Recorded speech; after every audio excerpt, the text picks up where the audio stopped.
Hello traders, Gary Wagner for Trending Markets. Just about 10:45 in Honolulu, 4:45 in New York. It is Tuesday.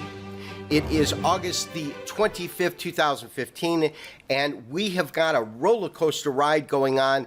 Dow Jones Industrial Average, after being as high as 16,312 points, a dramatic triple-digit gain in the early morning sessions, it has closed down off over 200 points on the day. These last numbers are fairly ominous, but 15,666, that's the number that the Dow Jones Average is currently at. And as I said, incredible move at the end of the day. We're looking at a daily chart.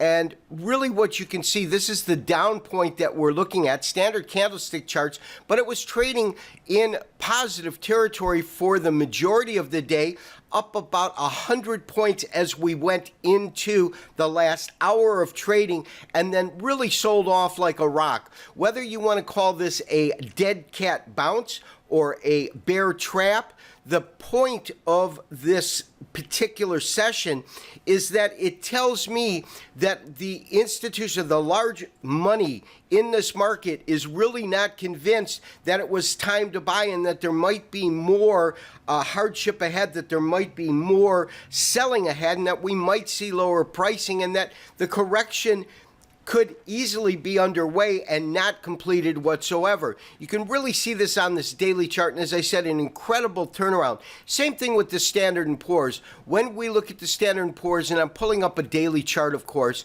incredible activity, because I've actually got to widen these candles so that we can make some sense of it. Give me a second here to kind of put this into perspective and widen these candles a little bit. But it's that last day that really is incredible when you consider, and that's this single line here, and that's what I'm saying. It was that hard to actually pull out of the chart, but it opened in essence where it closed.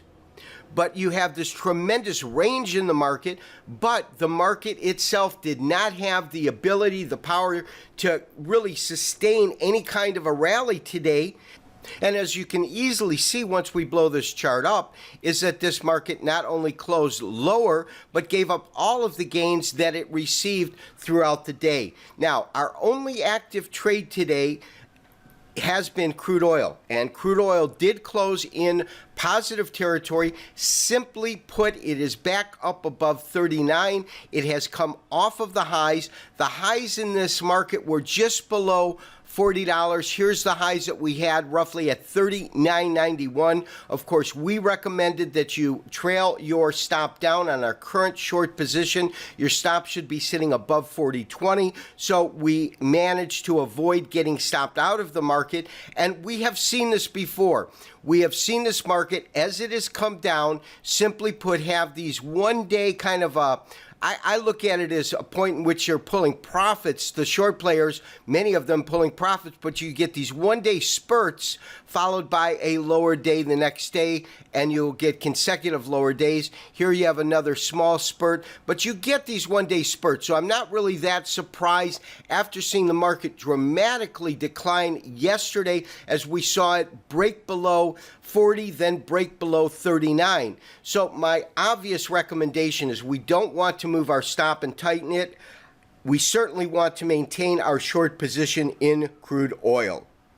So traders, besides our short oil play, we are flat in all other markets. The volatility has been extreme, to say the least. We're looking at the dollar index, which after yesterday's dramatic fall is up a little bit, about a little bit over 0.5% on the day, 93.93. That's our current print.